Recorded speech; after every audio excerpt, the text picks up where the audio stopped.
Paranormal experiences don't really work to a timescale, and therefore we invite you to listen to a Dark Minisode.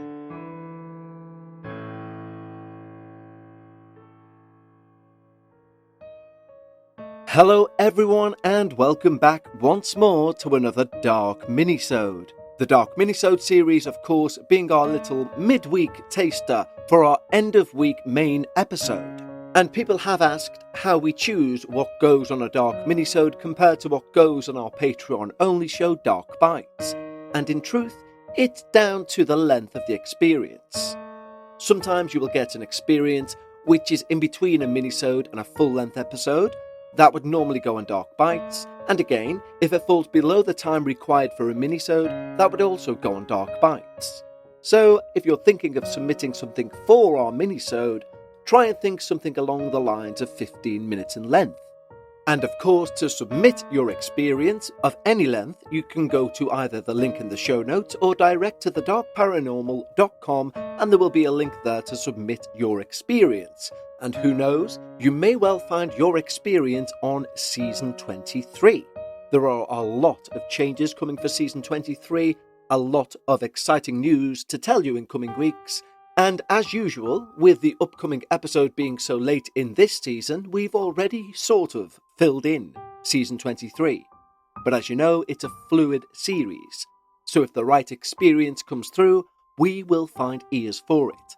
In fact, an experience of any length will find an audience, be that here on the main feed or on our Patreon feed. And of course, we're giving a free week away of our highest tier on Patreon, which will give you access to not only early ad-free releases of everything on the main feed, but also access to the entire back catalogue of Dark Bites, which is well over 130 hours of experiences heard only by Patreons. So either click in the link in the show notes or go to patreon.com/thedarkparanormal. But right now, go and make yourself a drink, take 15 to 20 minutes to yourself with me as we step into the world of the paranormal to hear all about an email sent to us by our listener, Jasmin. And Jasmin writes, "Hi Kevin, I've gone back and forth about sending this in more times than I can count. Honestly, I hesitated for two big reasons. Firstly, I'm no writer. I've never thought of myself as someone who could sit down and put experiences into words, in a way people would actually want to listen to. And second, after hearing so many of the other stories that people have shared, mine always felt small, like a candle compared to a raging fire. But then I thought about you, about the way you speak to listeners, the way you encourage people to share, no matter how big or small their story may feel. And that gave me the courage I needed to finally put this together. So, thank you, truly, for creating the kind of space where someone like me can speak up. I won't bother changing my name. My family isn't the podcast listening type. And besides, these are my memories, my truth. My name is Jasmin, I'm 44 years old, and the paranormal has been stitched into the fabric of my life since I was a child. Even now, at my age, strange things still happen to me. The only difference is that I've grown less shaken by them. Maybe it's experience, maybe it's age, maybe it's the spiritual path I've chose to take. But fear doesn't grip me the way it once did. I was born and raised in a Hispanic family, one where the supernatural wasn't considered strange. In fact, it was a part of everyday conversation. My grandmother, in particular, was always telling stories about spirits, curses, and eerie things that happened either to her or to someone she knew. And these weren't tales told for drama or told for effect. They were spoken very matter-of-factly, as if someone recounting the weather. Egg cleansings, limpias were common. Rituals that I now recognize as brujería customs were woven into the rhythm of daily life. For me, they weren't frightening. They were just normal. They were protective even. So when I grew older and found myself drawn into witchcraft and magic with a K, it didn't feel like stepping into anything foreign. It felt like I was finally returning to where I belonged. But home isn't always safe. I don't have the clearest of memories of my early childhood. A lot of it feels very foggy, distant. But there are certain moments that stand out in sharp, almost painful detail. I guess the real beginning came when I was around 12 years old. My parents and I moved from our cramped quadruplex into a duplex, just 3 blocks away. It wasn't far, but for me, it felt like a whole new chapter. And I was very excited. That house had once belonged to one of my favourite aunts, a woman who had always treated me like her very own daughter. She also had 2 sons, but always longed for a girl. So when I came along, she poured that love into me. She spoilt me, doted on me, and made me feel cherished. But underneath that warmth was a sadness in her, something fractured. And I can't help but believe that that house absorbed it.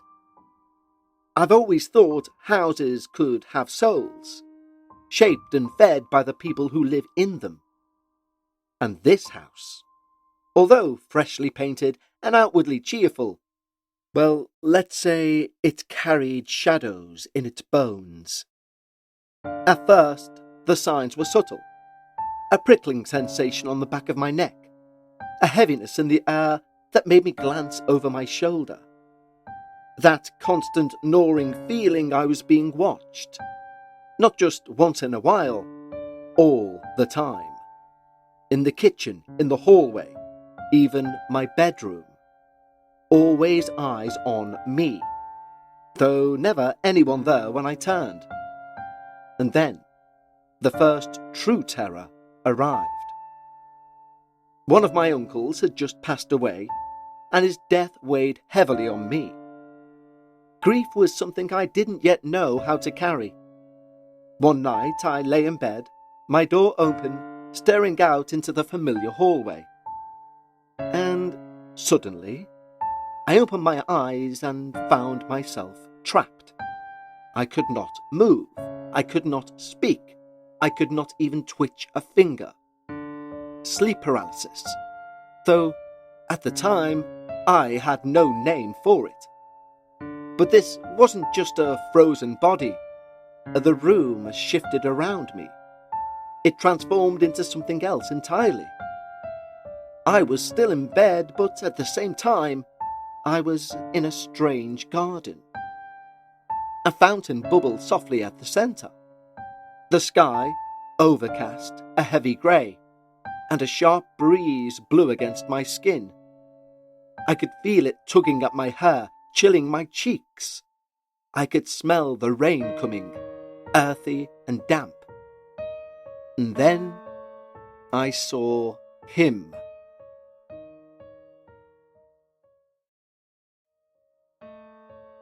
A child stood at the foot of my bed.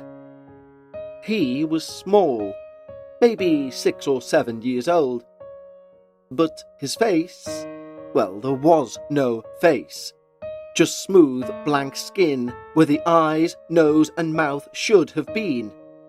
My small heart pounded against my ribs like a trapped bird.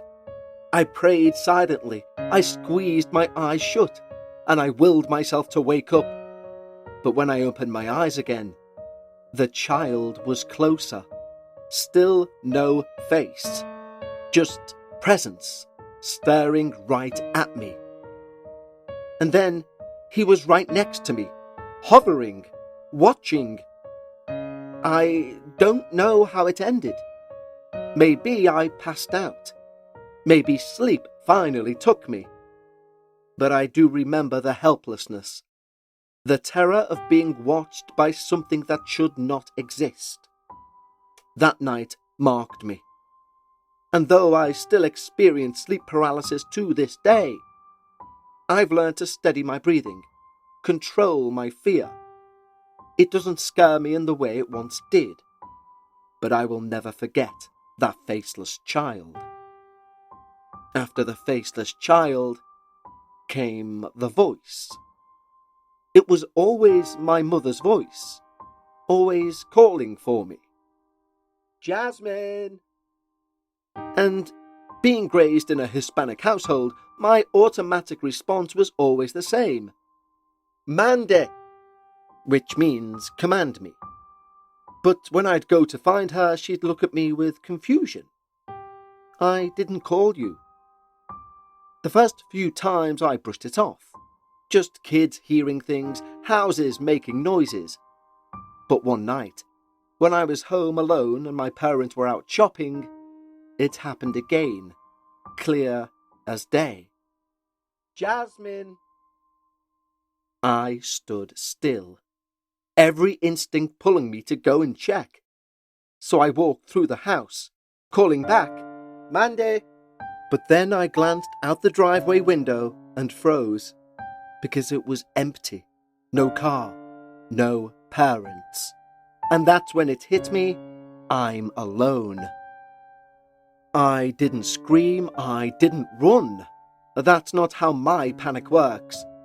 Instead, my eyes widened, my body stiffened, and I walked very slowly back to my bedroom. I shut the door slowly behind me, sat down in my bed, and I didn't move until my parents came home. And I never told them a thing. Not everything in that house was terrifying. Some things almost felt playful. For example, my parents had an old DVD/VCR player, and every time I would go into their room to clean, it would switch itself on. I'd go over and turn it off, and moments later, it would come back on. Back and forth we'd go, me and whatever unseen hand was playing this game. But it didn't feel threatening. In fact, I used to talk to it. I'd say, "Okay, but when you're done, can you please turn it off?" And later, when I would check, sure enough, it would be off. I always felt that presence, whatever it was, just wanted to be acknowledged. Years later, after I'd lived on my own for a while, I moved back into that house.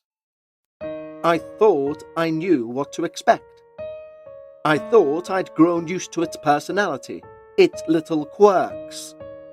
But nothing could have prepared me for the night something sat on me. I was lying in bed, talking to my then-boyfriend on the phone, when suddenly I felt it. A heavy weight pressing down on my feet. My toes pointed downwards under some invisible pressure. The mattress dented before my eyes, sinking as though someone invisible had perched at the end of my bed. No, this wasn't cramp. This wasn't imagination. This was weight. I screamed for my mother, and she came rushing in. The moment she entered, the weight vanished, the bed bounced back. I then told her what happened, and she didn't waste a second. She grabbed the holy water and began sprinkling it across every corner of my room and then the rest of the house. All the while she prayed aloud, words tumbling urgently from her lips, her hand moving fast, determined. She didn't stop until the bottle was empty. That night, I lay awake with no blanket, too afraid of what might try to tug it away. The last experience from that house is the one I carry with me most vividly. It was late at night, the house wrapped in silence. I got up for a drink of juice. The layout of the house was second nature. My room led to a small hallway, The dining room with its glass door to the backyard and a large window above it. The kitchen was tucked just to the side, and I opened the fridge. I left it ajar for the light, and I poured a glass. The cold juice stinging my throat, pulling me a little bit more awake. And then I saw movement. A light. At first I thought my eyes were playing tricks. But no. This was real. A glowing orb, no larger than a golf ball, floated into the dining room from the living room. It glowed a soft, steady blue. I froze. The glass of juice paused at my mouth. The orb drifted slowly, gracefully even, across the dining room table. Then it rose as if pulled upwards by an invisible string, and floated to the large window above the glass door. Without pause, it passed straight through the glass and continued its ascent into the night sky, until it was gone. I stayed frozen, heart pounding, and then, very calmly, I set my glass in the sink, walked back to my room, and slowly shut the door behind me. Even now, when I visit my parents' house, I sometimes still hear my name being called, that same mimicry of my mother's voice. The air in that house is never truly still. Eventually I moved into the duplex next door, and there, with my own children, even more things began to happen. Paranormal things that still make me question the unknown. Maybe one day I will share those too. For now, this is enough. Enough to show you that the paranormal hasn't just brushed up against my life. It's threaded throughout time, from when I was a child to now. Thank you, Kevin, for giving me the courage to finally share this out loud. And thank you all for taking the time to listen. Jasmin. Well, Jasmin, thank you for providing this week's minisode, and again, I think we all know what I'm about to say. You do reference you have other experiences to share. You were a bit off-put by thinking your experience with a faceless child seemingly entering your real world and starting to give mimic behaviour wasn't dark enough for a dark paranormal series. Well, it certainly is. And you state you have other experiences. We want to hear them. So, sincerely thank you, Jasmin. And I'm being also sincere, we do want to hear those experiences. That's not just podcast or hyperbole. We want them. Please, if you find the time, send them in. And for any experiences you guys want to send in, click the link in the show notes or go to thedarkparanormal.com and you'll see the link. But until next time, stay safe and take care.